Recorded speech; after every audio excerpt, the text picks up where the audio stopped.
And I think that's what it was. I was watching Almost Human and Continuum side by side, and Almost Human was the better show, and I kind of ended up having a bit of disdain for Continuum because I get this very cop drama kind of feeling from Continuum, but it I don't know.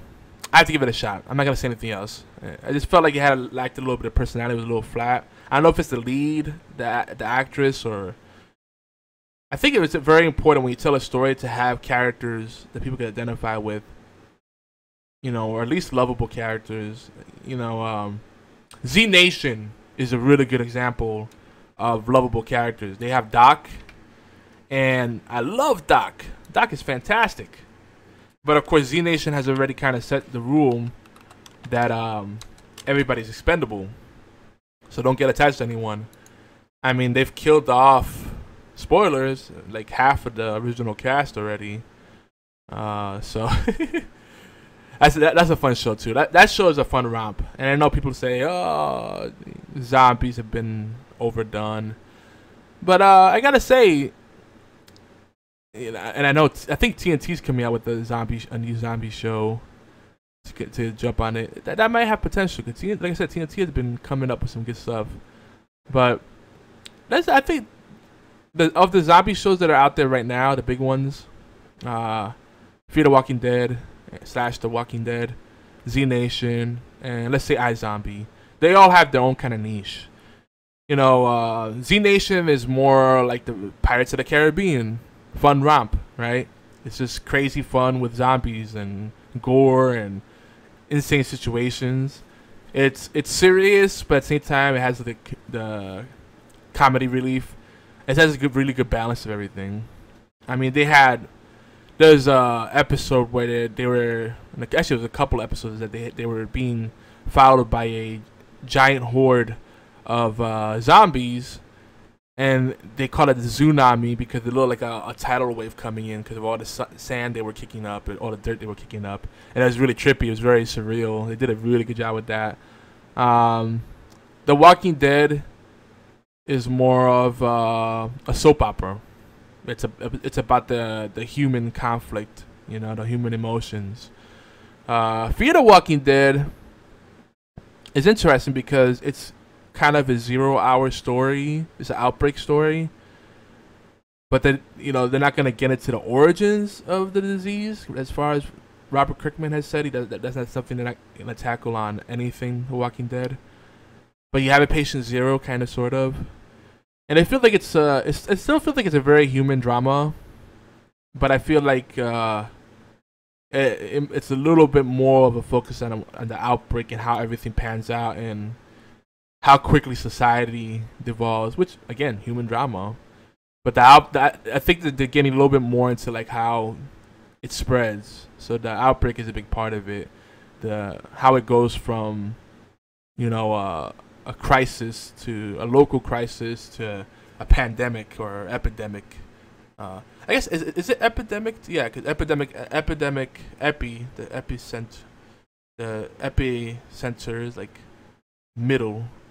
And then pan is across, right? So pan is when it goes wide, rather than it being concentrated around a nucleus, as an epidemic is. So I guess I guess you could say this is how it goes from an epidemic to a pandemic. It looks like they seem to be focusing around one or two families mainly, but it's interesting that they're switching between a lot of different scenes and people. So that part's cool too, because The Walking Dead kind of tends to focus more on like the one group, Rick's group, and what they encounter. So it feels like it's Rick's story really, or Rick's group's story on The Walking Dead. Whereas Fear the Walking Dead, it feels a little more like they're sharing the whole community's story, and then fanning that out as the zombie apocalypse gets bigger and the virus spreads further. So that's pretty cool. What else do we have here? So I mentioned that Falling Skies had a great wrap up to the series. What was not a great wrap up was Under the Dome, which is very disappointing because I love Stephen King. He's probably my favorite author. and probably one of the few authors I've read a lot of, to be honest. Yeah. And he's also executive producer on the show, not just a writer on it. And from what I understand, he was very involved in the show. But I feel like the 3rd season of Under the Dome, which just wrapped up recently, if I'm not mistaken, it was disappointing. The season was good, not great, but it was good. And then at the end, it felt like they were building up to some big stuff, and then it just kind of fizzled out, and it's kind of disappointing. I almost feel like they should follow this up with a different series where they're out of the dome, you know, and what happens after that. What did this all mean? Because all you get is a bunch of questions in this show that are never really answered. You know, was this all a test? Is it an alien invasion? Is it something bigger? Because supposedly the whole thing is that they, you know, I want to spoil the crap out of it, so sorry. But it's an egg, and the egg is a generator, and it creates a dome, and it traps the town in the town of Chester's Mill under a dome, and they're trapped in this, so they're fighting for resources, and they go crazy. And supposedly they end up finding out that there's aliens basically doing the whole pod people type thing and taking over, you know, body snatchers kind of thing. But then the aliens end up saying, the alien leader starts saying, well, we're not the real threat. What's coming is the bigger threat. So they make it sound like there's another alien race coming, and they're actually trying to help the humans. So, like, who's really telling the truth? And throughout the whole series, you never get a definitive answer, like, who's the real bad guy? It's just like a bunch of people doing, you know, questionable things. And I guess that was the point. But I want a little closure. And producers of the show, one of the producers was interviewed. He said that he's very happy with the way they ended the show. Yeah, they left it so that it could go on for another season or two. But you know, they also left it so that, you know, you can make up your own conclusions. And I think that's a cop out. I mean, it might as well just have ended with, it was all a dream. That was very sad, because I actually really enjoyed Under the Dome. There were some bad people in there. He's really, like, it's rare you get a bad person you really want to hate. But then they do things, and then it's like, oh, okay, you kind of redeem yourself. But I didn't forget what you did there. And they have one character in Under the Dome called Big Jim. Well, Tromic. By the way, this is a CBS show. Which is interesting. This is not a show I would think would be on CBS. I can't really think. Does CBS have a lot of sci-fi stuff? They have a lot of the cop dramas. I think they have Medium still, which I guess is kind of yeah, it's kind of sci-fi, yeah. But I don't know. This doesn't seem like a good fit for CBS. Maybe that's part of the reason it didn't last that long, because I felt like this show had more legs. I feel like it was ended abruptly, and they just kind of rushed the ending and gave us this choose your own adventure style ending. So I still would say watch Under the Dome. I would like to discuss it with people and see what they think about it. Because I did enjoy it, and I love Stephen King. I mean, I love all the things they come out with on TV, no matter how cheesy they are. Like what was it? The Kingdom Hall? Not Kingdom Hall. What did they call it? Kingdom Hospital. The Stand. Gosh, they've had so many things I can't even think of them now. But anytime they have like those little mini series, I'm like, yeah, good times. Who was in The Stand? Who was the guy's name? Flagstaff. Oh, what was his name? Roland Flagstaff. I can't even think of it now. I got the extended version of the book. I started reading it a while back and I never finished it. I gotta finish that. That's one of my favorites. That would make a good show. I think that'd be better as a show than a miniseries. Oh, I guess it's probably too late for that. I'm rambling. I'm sorry. This is what happened when I have co-host. What else have I been watching? What else? The Strain. Finally finished that. Caught up with that. I think they have 3 more episodes this season. So like their summer series is bleeding into the fall season. That show is very well done. It's based on Guillermo del Toro. I can't say it in English. Guillermo del Toro. There you go. He wrote a book and he's involved with the production of the show, obviously. And I don't know, something about the way he tells stories that always does it for me. Great characters, great settings, great conflict, great resolutions. You know, everything comes together. It's beautiful. You got the rising action, you got the falling action, blah blah blah. The Strain is basically, essentially a vampire story, but it's not the typical kind of stuff you would expect. It's not. You don't have the usual tropes in there.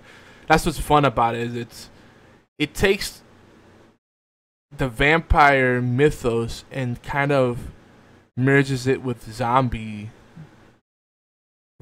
mythos, and that's interesting because this vampire invasion becomes more of a viral outbreak, which is more of a zombie kind of story, right? And the vampires have some zombie traits, some zombie characteristics. They're vampires, and I think it's really fun. It's really fun, and the thing that gets me the most is with these enemies, if you slip up, you let your guard down for even a second, or a split second even, they'll get you because they could they have these little like snakes kind of that come out of their mouths, and they if they latch onto you, they pump like these worms into you, and that's how you get infected and change. It's pretty gross, but that's one I highly recommend, and I think that show has legs. It's an FX show, so I think FX has had a good track record with their shows. I'm trying to think of FX shows. I can't think of any. The Shield was FX, and that had a good run. In fact, one of the guys from The Shield was Under the Dome. And yeah, that actor, I forget his name. He always plays jerks. He played what was his name, Hank on Breaking Bad, and I didn't like him on there either. He kind of got on my nerves. He always plays kind of a douchey kind of person, for lack of a better word. So anyway, some other shows to mention. Gotham. I gotta catch up with that because apparently they just started season 2 about a week ago. I didn't quite finish season 1, so I might catch up on that before I get into continuing, because I definitely enjoyed that. That's a show that was very surprising because it's not your typical comic book show. It's like a period piece, but then there's some anachronisms in there because it has some modern things in there. But then on top of that, there's not really any like kind of like, you don't have a sense of superheroes in this world. It's a very grounded story. It feels like it's a cop drama, a crime story, a crime drama if you prefer, but there's more to it. It's really interesting. Like, you get a lot of origin stories sprinkled in, and you get what you mainly get is a better sense of the motivations behind Commissioner Gordon before he became Commissioner Gordon. And so it focuses mainly around him. The story kind of revolves around him. But you do get a good amount of Bruce Wayne as well. So it's interesting because you would think it'd be young Bruce Wayne's story, but would that really be fun? Nah, not really. So you get the perspective of Detective Gordon, who later becomes Chief Gordon and Commissioner Gordon, and his kind of code of honor, his ethics, and what drives him, and how he kind of inspires Bruce Wayne and kind of guides all the events that come in the Batman universe. It's really interesting. It's really, I'm probably not doing a very good job selling people on it, but if you enjoy Batman, whether you talk about the video games, the movies, comics, whatever, the TV show that have followed before, I think you definitely have to check out Gotham. It's a nice treat and great production value. I like the way they shoot, the style of the shooting. The way they shoot all the scenes is very well done. It's something. It seems like something trivial to mention, but sometimes the grain of film that they use, the camera angles, those little the set pieces could change something completely. I think that's a big reason I like The Strain so much, is because they have some really cool set pieces, and that's what it is too. I spent most of my life in New York City, and I recognize a lot of the locations they use there. Some of the locations they try to recreate. I reckon they're not filming on location there, at least not all the time. So I gotta look into that. So coming up, we have Agents of S.H.I.E.L.D. I'm excited about that. I'm excited about The Flash, another DC Comics thing. I would say DC because DC Comics is redundant. The Walking Dead, of course, and of course, Doctor Who. Now you'll notice I didn't mention Arrow, and I know there's other shows that I should mention, but those are like the shows I try to keep up with for the purposes of having conversations with my fellow podcasters and people on the channels when we stream and whatnot in our community. Be part of that zeitgeist, the water cooler conversations. I don't mention Arrow because I think The Flash is the better show of the two on CW, and CW I don't like that as much. I like WB better. DWB. Nah, I guess CW is okay. Anywho, yeah, I think Flash has gotten better and better. I'm really excited to see how things pan out on the Flash, whereas with Arrow, I feel like it's kind of going more downhill. But you know, the whole Ra's al Ghul story arc, it's kind of come to a close, but it hasn't. There's the whole League of Assassins thing. I'm curious to see where they take that. So you know what? I am curious, but I think I just feel like I'm more looking forward to the Flash. So, and that's pretty much it. That is pretty much it. And just to sprinkle a little bit of anime or anime talk, I had recommended Beelzebub for a fun romp. Really funny, cute show. Tokyo Ghoul and Tokyo Ghoul Route A, really dark stuff. This warning right there. It might give you feels of various kinds. Ooh, you know what? I need to catch up with Fairy Tail. I think there's some new episodes coming out for that. That's a good one to. I'm kind of thinking about rewatching Soul Eater. I watched Soul Eater not. It was okay.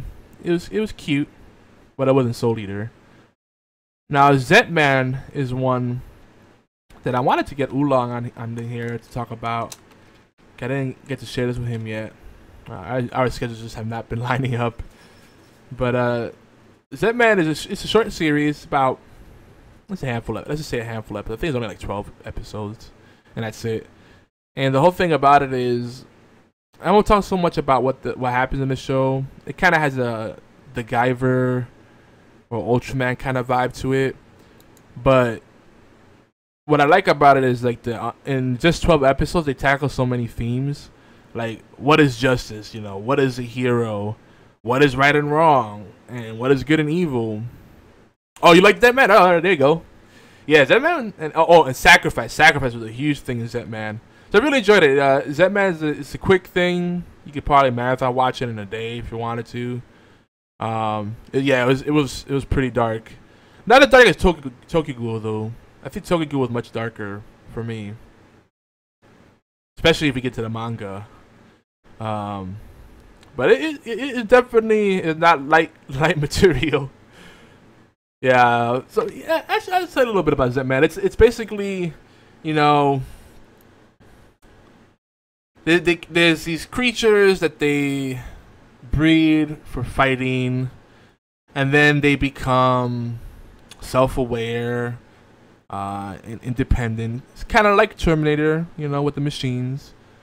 And Z-Man is a baby that a scientist who regrets what he's done runs off with and raises as a normal human being. So he doesn't know that he's actually one of those genetically created creatures. But the thing about him, he's special because what did they call him? They called him the. They had a word for him. The Zet, or whatever the creatures were called, had a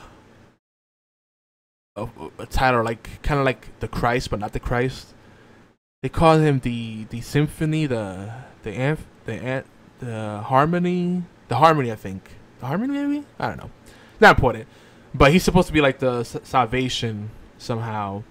So like so like somehow there's prophecies that evolve, you know. So all right. So the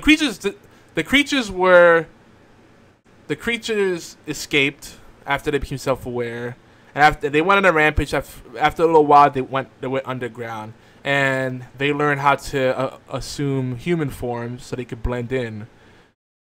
And then there's a society that tries to keep the creatures in line, but some go rogue, and eventually Z-Man discovers his powers, and he becomes kind of a vigilante, starts killing the bad creatures, the rogue creatures. Yeah, he was supposed to keep all the other ones in line, right? Yeah, he was supposed to balance them out, keep them in check.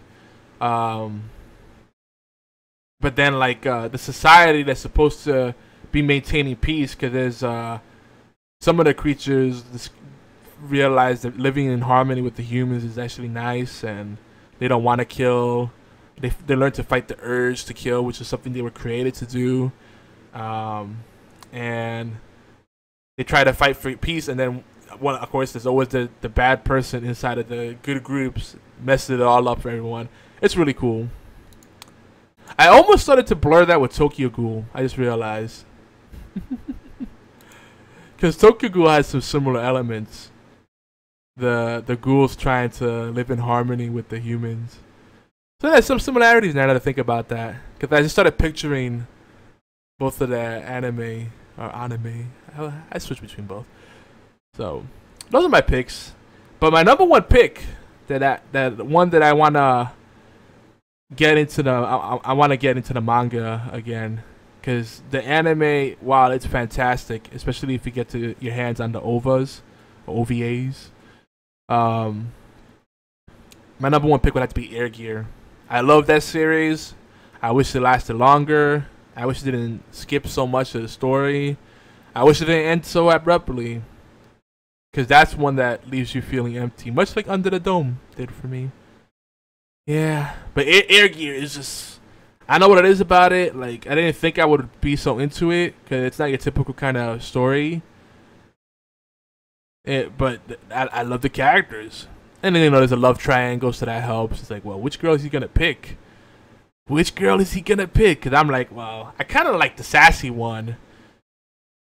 But that one girl's been there for him the whole time. But the sassy girl that you know is going to be trouble, well, she's kind of hot. It was like what I felt the protagonist conflict. And it's one of those stories where the main character, the protagonist, he's kind of an unlikely hero, and you always think he's gonna fail, and then suddenly he finds some way to overcome, and you're like, damn. It's kind of like Naruto. It's like, you know, Naruto is like kind of incompetent at times, but then because he's got so much charisma and determination, that's what helps him like overcome things where other people would have given up. And he's also really resourceful. So I would say it's so good. I might rewatch it again. I think I've watched the whole series 2 or 3 times by now, which for me is a lot. Yeah, the character development was really nice. That's, I think, was the key. You know, like, there's like a lot of shows that have a lot of characters that are great, but like they're disposable. So like, you know, they'll introduce them just so they can kill them off later. But then there's shows like Air Gear where you feel really invested in all the characters. Like what's the one? Fats Buddha, I think his name is. They introduced him early on. You know, spoiler, he's a villain. Spoiler, he's not. You know, and you really start to form an attachment to these characters, and they all serve their role. Like, they're not just there for decoration. Like, they all help the main character kind of develop into what he needs to be to do what he needs to do. Hey, Tiger Claw, what's up, man? So, I really like that. Just I'm terrible with names, but like the Sleeping Cloud people, all the characters in there were cool. I feel like they could have done a little bit more with Sleeping Cloud because there was all this. If you watch the anime, you're gonna feel like there's things missing, and that's because there are things missing. So they make such a big deal about Sleeping Cloud. All these they call it air gear is basically these things that let you fly in the. Well, they don't let you fly. They're rolling roller skates that can latch on to surfaces and have rocket boosters and all kinds of crazy stuff. Yeah, I said Sleeping Forest, didn't I? What did I say? Yeah, but Sleeping Forest. Sleeping Forest is supposed to be like the legendary group that no one could beat in a street race. Oh, I said Sleeping Cloud. Yeah, Sleeping Forest. There you go. Sleeping Forest. That's what it is. Yeah, I said Sleeping Cloud. You know why? Because their logo was a cloud. That's why I was thinking that. Yeah, Sleeping Forest. So like in the beginning, it makes such a big deal of like Sleeping Forest, man. Because a kid comes, the main character comes across, a sticker, like the badge for Sleeping Forest, and then he uses it, not knowing what it is, and he slaps it somewhere, which he didn't realize it ends up becoming like a challenge for like a turf war, and it's kind of like gangs, and they all do different kind of competitions. So he gets into a race with these people, and they're like, well, he's Sleeping Forest. He doesn't even know how to skate, you know? He doesn't even know how to ride, you know, and all this stuff. And it makes a big deal about Sleeping Forest, but you kind of get a satisfying explanation of why people respect, if not fear, Sleeping Forest. But then I don't feel like they build it up enough. Like from the beginning, it's like, whoa, he's with Sleeping Forest, better watch out with him. And then it's like, oh yeah, Sleeping Forest, how you doing? You know, it's kind of weird. My co-host, like I pretty much have decided that my co-host is dead. Yeah, he's at work. His schedule just sucks, and he's probably he's either at work or he slept in. So I am in the process of looking for revolving hosts because the burden is too great for just one person, apparently.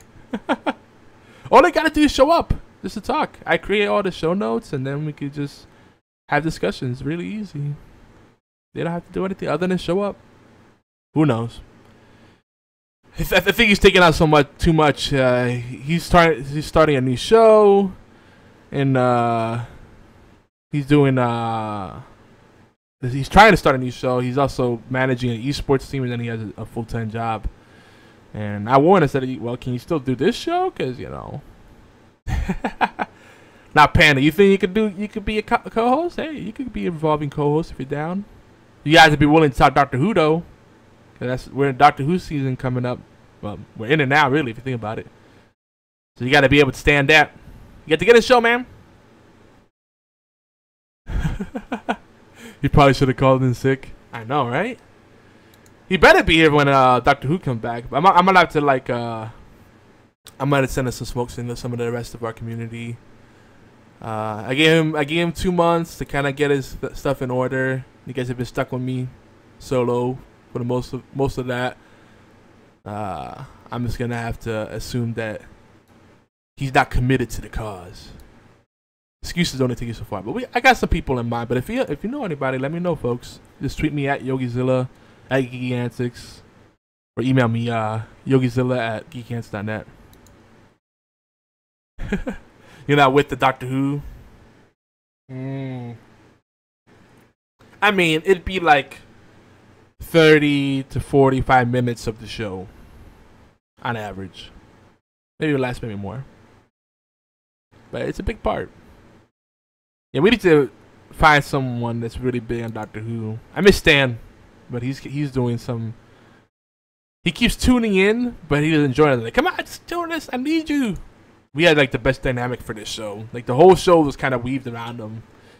You know, the laid back atmosphere, all the structure to it. But oh well. Let's talk a little bit about video games. This is the gaming verse, and we're gonna wrap up soon.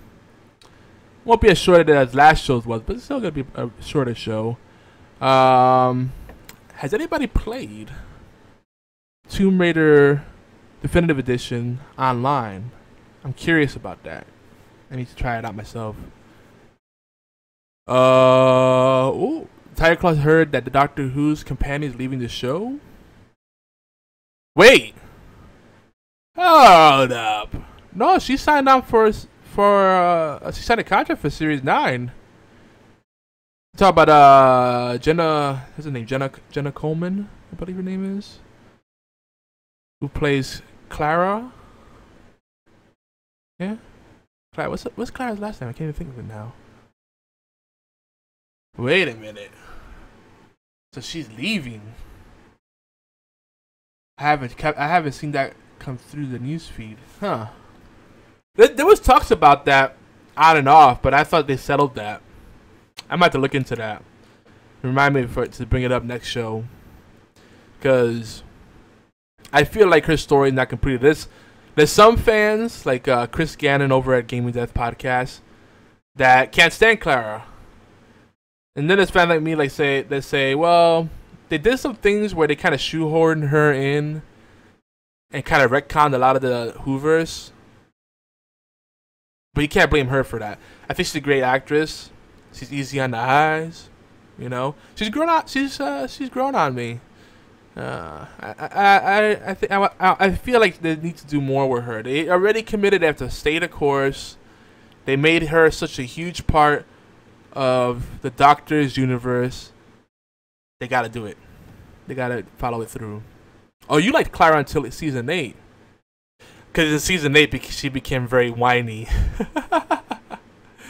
That's probably why.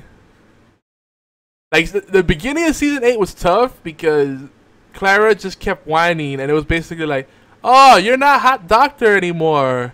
Aww, poo. And it's just being just throwing a temper tantrum. That's what I felt like. I think that's, once people got that in their head, they just couldn't forgive her. And I get it. But I forgave her. I forgave her. I'm giving Peter Capaldi and company a full chance. You know, I gotta look up this news now. Jenna Coleman leaving Doctor Who. Oh, she's leaving after next season. Yeah, that was to be expected. She's actually on the road.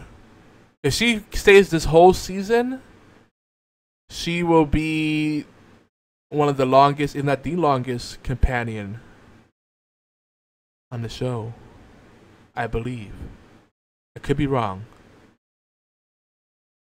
Yeah, I just found it. There's a bunch of headlines. It says she's leaving at the end of the current season. Yeah, this is what I found. This is on the top of the news. MSN.com reported on it. Hyperbole, BBC, that, of course. Let me see what they say. So I'm gonna look at the BBC News, the official.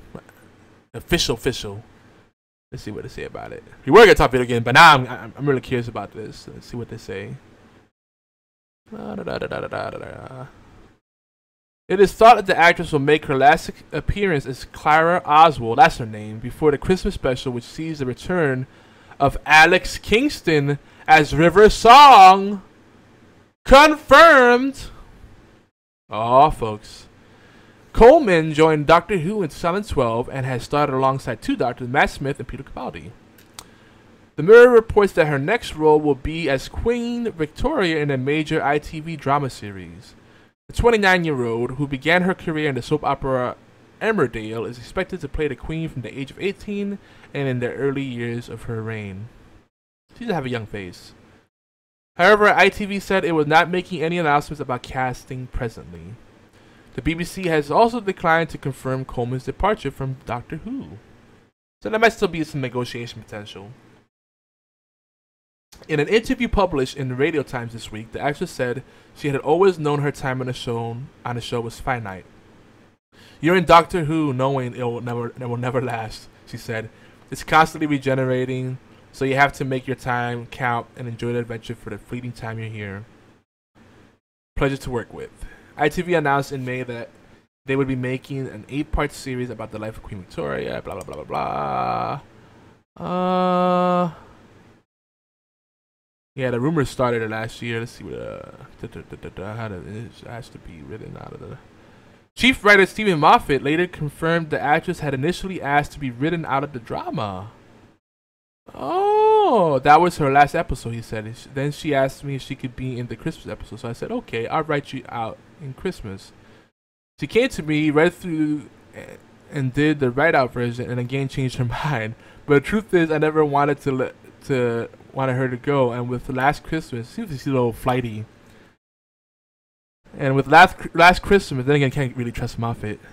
I had already written the alternative version where she stays, and I preferred that version. Frankly, I didn't want to lose her. She's an amazing actress. She never stops working to make Clara better. I was very happy to go the extra mile to make sure we could keep her. Oh. Capaldi, who plays the current incarnation of the Doctor, said he was thrilled Coleman had signed up for another series. While the actress said it was wonderful to stay, adding she couldn't walk away with the story being unresolved. Well, thank you. At least she has some dedication. You know, the unfortunate thing about the new series with the New Who, with Stephen Moffat as showrunner, is there seems to be a lot of drama behind the scenes. So BFT's excited about River Song coming back. And he said this could open up some of the previous characters to come back. Maybe Captain Jack Harkness. That would be cool. I feel like the way just the whole Torchwood portion of the Whoverse just disappeared. Like, how did Torchwood disappear altogether? Like, you would think Torchwood would come up more in the flagship show, and then the Torchwood series was taken down a really dark path, and way past the point of no return. I did enjoy that show, though. I really did enjoy it. But man, they freaking really, they did the Joss Whedon, everybody dying in this mofo.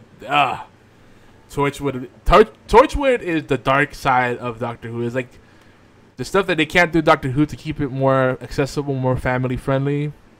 They go gung ho with that on Torchwood. Ah, man, my heart still hurts about the way they ended that series, and now it's probably never coming back because everybody that was involved with that is working on other projects. There was interest there though. Yeah, Captain Jack though. The Captain Jack needs to come back. I think another issue too. We're probably not even talking video games. That's fine. We don't need to talk video games. Speaking of which, I need to play the Doctor Who video games. The only thing I've really played is Doctor Who Legacy, which is great. It's a match-3 puzzle game, but it's great. Now,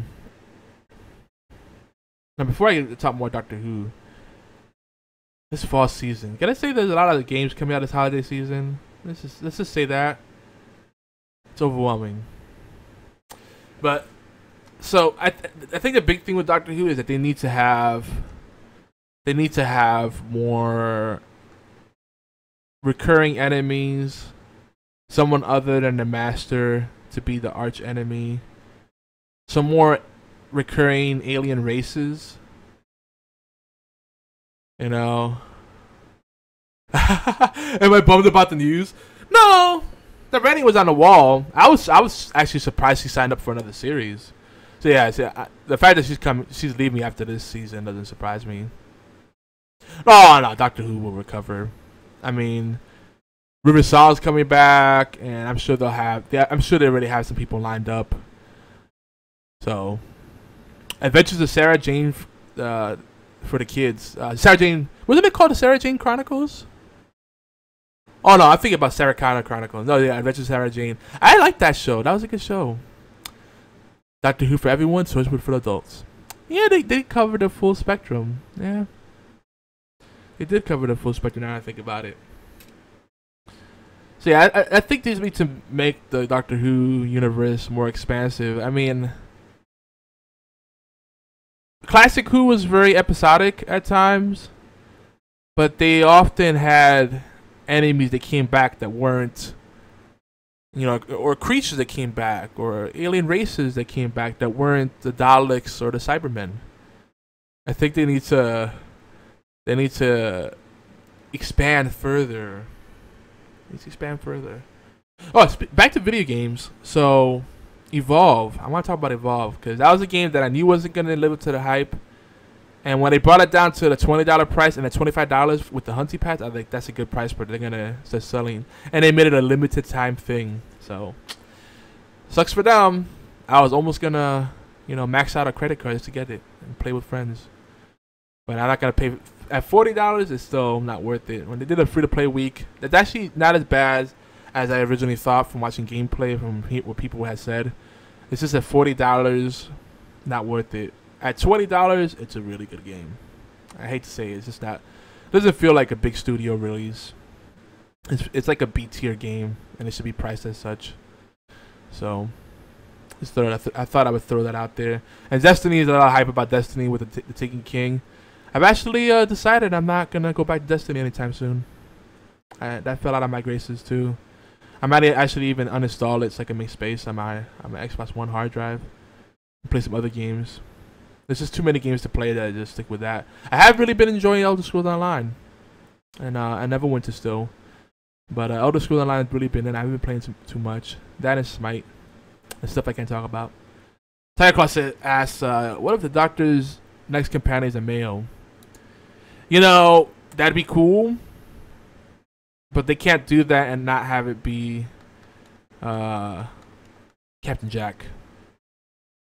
It really would have to be Captain Jack, because I think there would be such an uproar if they bring back a male companion and it's not Captain Jack. Taken King fixed everything wrong with the Destiny Year One. That's what I heard. I just feel like they got it right after what, $80 worth of content later. Okay, on top of what you paid for the game. I almost feel like if they really wanted to make amends, they should have just make it free. But then again, they were Activision, so that's not gonna happen. But yeah, I see people streaming it. I'm not even interested to watch it. That tells you something. I'll eventually come back to it. It's not a bad game. It's just I just looked at my library. I just on Xbox One alone. I'm like, you know what? I need to play more Dark Souls. I'm gonna start playing some more games and streaming different games. Destiny, and then there's new games coming out. This is too much. So, Destiny lost the race. But if you like Destiny, make sure you watch the Worst Radio Show. They have a whole stream team subsection of Geeky Antics, and they're doing a lot of Destiny stuff. So you check them out. So so much to do, so much character, no, in the NPCs. Huh? Oh my gosh.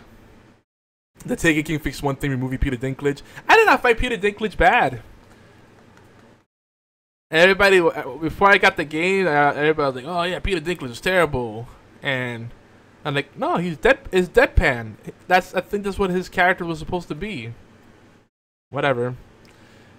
They revoiced him, what is it, the guy that did, the voice of, what's his face? Oh gosh, from those PlayStation games that people like. That's basically like Tomb Raider, Uncharted. There you go. Whatever his name is, he's doing the voice. Whatever. Nathan Fillion. Nathan Fillion is doing voice acting down there. I did not know that. I love Nathan Fillion. I did see something about that.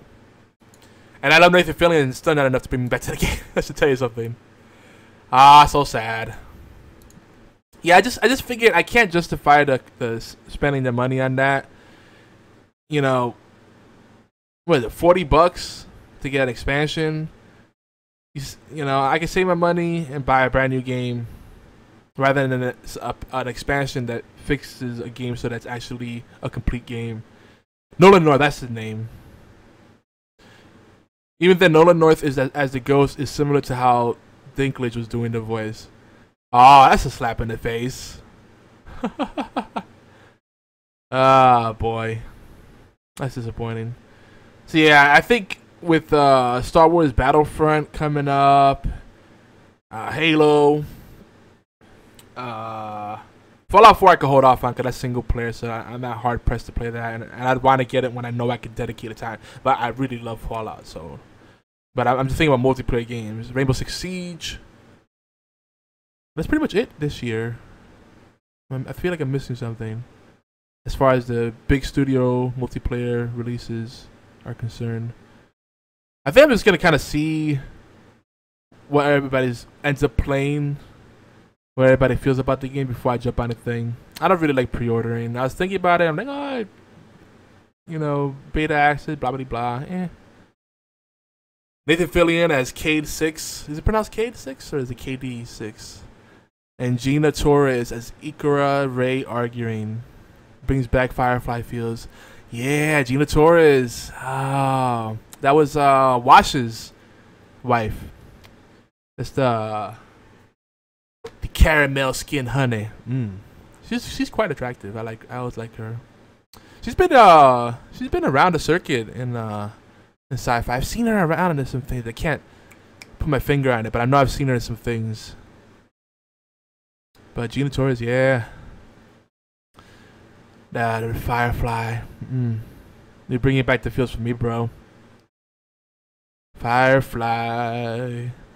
I kind of feel like every time I watch any sci-fi TV shows, I'm looking for that magic the Firefly created, and I still haven't found it. Some anime stuff comes close. And the anime stuff does it. But it's a different kind of feels. It's something different that you get when you have the live action. Something, I don't know, different kind of magic, let's just say. But I try to look for that in the show now, and it's like, can't do it. But folks, it is that time, and the puppies are starting to act up. I think it's a good stopping point. Just want to remind you, you know, for many of us on the Geeky Hands Network, many of us do this part-time, but for me, this is a full-time job. I run the network.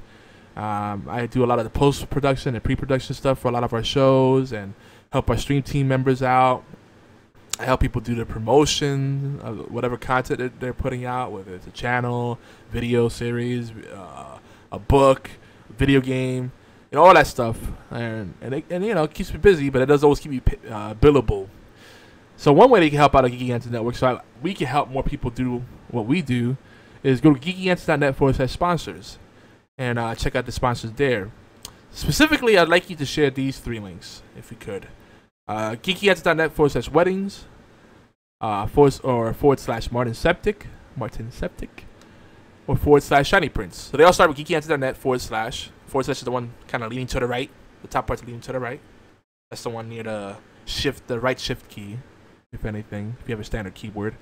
Share those links. You know, a lot of people don't have spending money. I get it. Everybody's broke right now, especially with saving up for all these games coming out and all the, you know, stuff to do in the fall. Lots of content to consume and lots of stuff to buy. You know, Disney 3.0 just dropped, and people are spending money on those figures and the Star Wars figures, and I get it. But you don't have to spend money. You could click the link, check out what they have, favorite it, bookmark it, +1 it, tweet it out, share it with a friend, maybe email it to a friend or tag some friends in it, mention some friends in there, because you probably know someone that is interested in what our sponsors have to offer. I'll put the links in the chat here. Boom. Tiger Claw in the chat says, you heard that Warner Brothers is going to make a Booster Gold Blue Beetle movie. Interesting. Be of these things that could be fun. Very interesting. Tycho, I might have you email me some talking points if you ever have some little news bits you wanted to share. We should get the Tiger Claw weekly report. That could be like a voicemail thing where you do the series voice. Cause no one ever hears Tiger Claw's voice. I've heard Tiger Claw's voice like maybe once. There you go. You can email us or leave voicemail. That could be like a segment we could do. Tiger Claw with the news. It's like 2 minutes of series just going through headlines. Series going, oh, today there was a cute cat walking down the street. Actually, that sounds more like GLaDOS now that I think about it. Oh, I need to put more pinball effects too. That's a good game, and I have the Portal table on there. What else do we have? Yeah, voicemail line 206-415-4987. Why did I mess it up almost? 206-415-4987. Email, you can email us at twtt@geekyantics.net, or if you want to email any of our hosts and other shows, that's mail@geekyantics.net. That includes our stream team. If you want to get in touch with anybody that's part of our community, we'll point your message in the right direction. My dogs are acting up, so I think this is the time to go. Am I forgetting anything? No, that's everything. That is everything, and we're finishing just in time. Time for some shameless plugs. Some shameless plugs. Do I have the... Did I put that in here? Beebity boo. Yeah. Alright, guys. Thanks for tuning in, and I'll see you guys in 2 weeks, and we'll talk with Doctor Who. Actually, we will. Yeah, 2 weeks. Yeah, 2 weeks. I'm going to kill my dogs now. No, I'm not really, but drive me nuts. Take care, guys.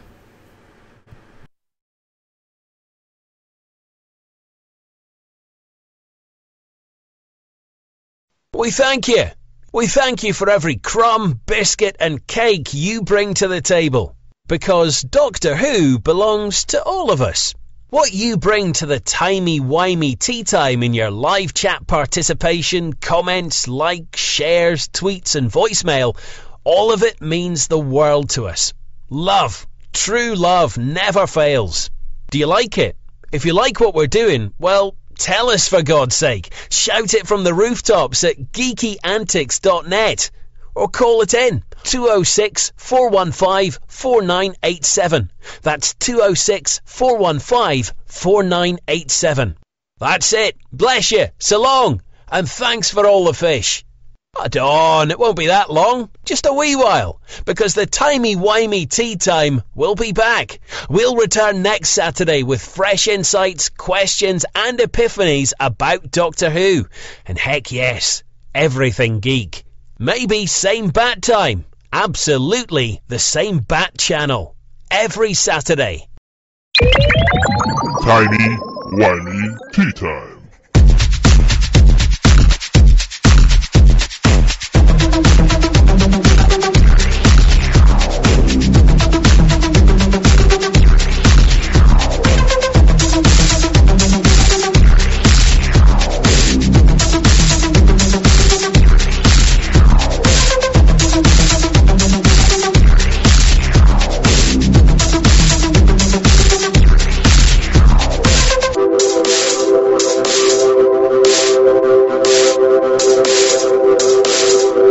Me gusta.